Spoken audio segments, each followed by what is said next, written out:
Oi pessoal, tudo bem?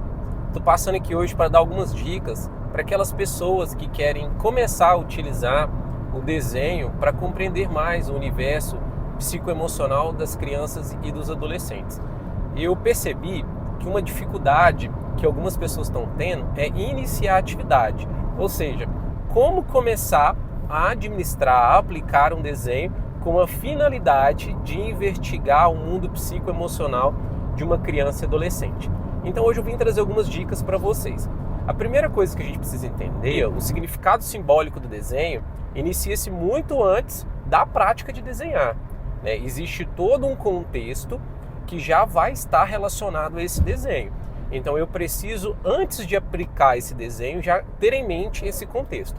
Deixa eu explicar para vocês algumas coisas. Primeiro, o local aonde eu vou administrar esse desenho, aonde eu vou pedir para a criança realizar esse desenho.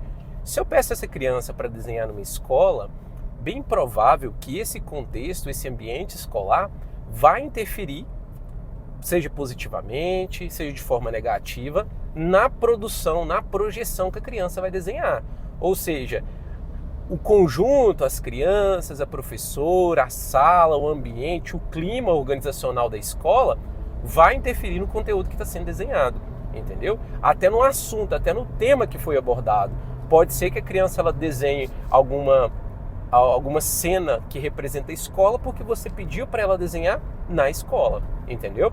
Então o contexto ele tem esse fator de influenciar direto ou indiretamente a projeção. Então quando você vai pedir atividade, você já tem que zelar por essa informação. Peraí, em qual local essa criança vai realizar esse desenho? Vai ser em casa? Então, se eu quero um ambiente mais controlado, eu vou pedir para que essa criança desenhe em uma sala, onde eu consigo mensurar todos os objetos que estão ali.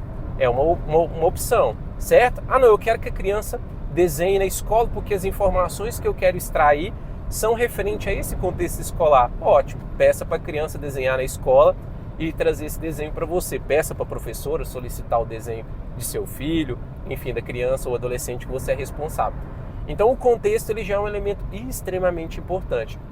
Quer trazer alguma informação do contexto familiar, do contexto doméstico, peça para a criança desenhar dentro da sua casa, no ambiente onde ela reside, entende? Então o contexto ele já vai interferir. Vocês podem pensar, Dejo, mas é muito radical isso que você está falando, né? Como assim essa criança ela pode desenhar uma outra cena? Pode, pessoal. Tanto é que acontece com bastante frequência. Porém, esse contexto ele vai influenciar o que está sendo desenhado. Eu vou dar um exemplo bem prático para vocês. Uma vez eu estava num trabalho escolar, com psicologia escolar, dentro de uma instituição de ensino, e essas salas de crianças, salas do primeiro, segundo, terceiro ano primário ali, elas são decoradas com figuras, com desenhos, com caricaturas. E aí eu observei o desenho da criança, o que ela tinha desenhado para mim? O que ela estava observando. Ou seja, ela viu uma figura na parede e desenhou, ela reproduziu aquela figura que estava na parede. Então, o que aquele desenho vai comunicar para mim sobre a criança? Vai ter informações que eu vou conseguir extrair, sim, mas vão ser muito mais limitadas se a criança tivesse tido mais liberdade projetiva, se ela não tivesse reproduzido o que ela estava vendo, entendeu? Então, tá vendo? Olha, se eu coloco essa criança numa sala onde não tem uma ilustração para ela ficar olhando, vamos dizer assim, colar, né? Eu tenho uma projeção mais espontânea. Eu tenho um conteúdo interno da criança sendo projetado de forma mais natural, mais leve, entende? Então, muito cuidado para o contexto. Esse contexto ele é extremamente importante para a gente observar. O momento, pessoal, outra dica, né? O momento, você tem que pensar o seguinte, que dependendo do estado em que a criança se encontra, essa prática de desenhar, ela pode ser aceita de uma forma mais passiva, mais tranquila, mais amistosa, ou não. Isso vai interferir muito no estado emocional que aquela criança se encontra. Então, buscar identificar o melhor momento que aquela criança ou adolescente se encontra para solicitar o desenho é extremamente importante para você ter um maior envolvimento. Então, por exemplo, se você está ali, a criança está no momento de lazer dela, vamos supor que ela está jogando videogame. Aí você suspende a atividade da criança, que é uma atividade prazerosa, e vem colocar um desenho totalmente diretivo, que é aquele desenho que você determina o que a criança vai desenhar.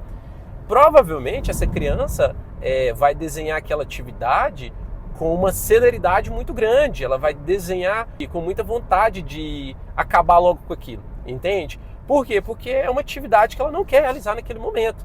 Você fez com que ela comparasse a atividade desenhar com a atividade lúdica videogame. Como é que você vai competir com isso? Se não for uma criança que gosta muito de desenhar, você não vai conseguir competir com isso, entende? Então, se você ao invés disso coloca a atividade de desenhar como uma atividade recreativa e divertida no lugar de uma outra atividade que seria mais monótona, essa criança vai ter uma adesão menor. Ela vai receber com muito mais objetividade, muito mais alegria, muito mais envolvimento do que se você trocar por uma atividade que ela já sente prazer em fazer, certo? Então, você tem que observar esse estado emocional que a criança se encontra. Eu vou pedir para a criança desenhar no momento em que ela está dando uma birra. Qual vai ser a finalidade disso? A não ser que o desenho já seja uma prática que normalmente acalma essa criança e é extremamente prazerosa, você não vai ter essa atividade. Essa criança, dependendo do perfil dela, ela pode até rasgar esse desenho, ela pode, enfim, nem querer fazer, pode ter um monte de coisa, ela pode ter uma conduta totalmente hostil para com a atividade.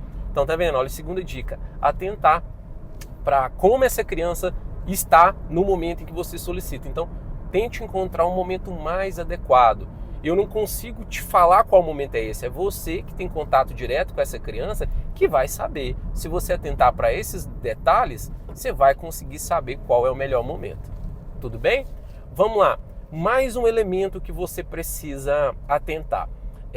Como você quer que o desenho ele comunique com você, que ele dê sentido para você, que ele possa ser interpretado de uma forma mais fácil, menos complexa, você pode dirigir o desenho. O desenho diretivo é aquele desenho que você solicita que a criança faça alguma ilustração. Você determina que aquela criança faça algo. Então, por exemplo, você pede à criança, por favor, desenhe para mim a casa em que você está passando o final de semana com seus pais. A casa em que você visita quando você vai para a casa do seu tio. Enfim, você determina o conteúdo daquela projeção. Por que você faz isso? Porque quando você dirige o desenho, você está já indo lá no aparelho mental da criança e já está fazendo um funil. Você está falando assim, olha, eu não quero qualquer informação que você venha me dar. Eu quero informação sobre esse assunto, sobre essa dimensão psicológica, sobre essa experiência que você possa ou não estar passando. Então o desenho diretivo ele é muito bom nesse sentido. Óbvio que o desenho diretivo ele também tem aspectos negativos. Quais aspectos que é esse? Você pode ter uma maior chance da criança ela ficar opositora em relação à atividade. Por quê? Porque ela não está livre, certo? Ela está fazendo algo que você determinou. Então isso pode gerar uma resistência, mais do que num desenho livre. Mas não significa que a criança não vai desenhar. Muitas crianças não vão ficar hostis no desenho diretivo porque elas não vão perceber que tipo de informação que você está querendo extrair com isso, entendeu? Então tem esse detalhe que sim, o desenho diretivo ele acompanha uma resistência maior do que o desenho livre, mas mesmo esse diretivo ele é muito bem aceito. E para quando eu quero investigar uma dimensão específica da vida da criança e do adolescente, ele é uma ferramenta muito boa. Se eu quero ver como que esse sujeito ele se representa, ele se enxerga, qual que é o autorretrato, qual que é a imagem que esse indivíduo constrói dele mesmo, eu peço um autorretrato. Um autorretrato é um desenho que vai vir com resistência? Sim, vai vir com muita resistência, mas você vai ter uma informação direta sobre aquilo que você está querendo investigar. Talvez se você deixasse o desenho livre, a criança projetaria algo que não vai ao encontro daquilo que você quer investigar. Entende isso? Então, o assunto, quando ele é dirigido, ele tem esse pós e esse contra. Tudo bem? Desde eu não tenho essa prática, então eu acho que se eu chegar e determinar, meu filho vai ficar mais hostil, ele vai ficar mais resistente à atividade, então deixa o desenho livre. Faça com que esse desenho livre fique uma prática mais mais natural para essa criança. E aí ela vai se habituando a esse nova experiência que você, mãe, você, pai, está tendo com essa criança. Porque tem que entender também, existe uma quebra de um padrão, né? Você nunca pediu nada nunca pediu para a criança desenhar nada, e de repente você chega e determina algo. Isso tem uma quebra de padrão. Então, se você está colocando um novo hábito, se você está colocando uma nova atividade na criança, você precisa adaptá-la a esse processo, né? Tem que ser gradual, essa criança tem que ir aceitando, você tem que ir sentindo a forma como a criança está recebendo essa nova atividade. Apesar do desenho normalmente ser recebido muito bem, porque, como eu falei em outros vídeos, é uma prática muito natural, instintiva e prazerosa para as crianças realizarem, tá? Uma última dica, e eu encerro aqui com vocês, é o seguinte: cuidado com a oratória, cuidado com o quanto você vai dirigir esse desenho. Eu acabei de falar para vocês que o desenho diretivo é uma boa, mas quando eu falo dirigir, eu falo dar um tema, eu falo dar um assunto, eu falo dar um contexto para a criança, para ela não partir do zero. E assim você conseguir direcionar para aquela informação que você quer investigar. Mas eu não estou falando para você ditar o desenho.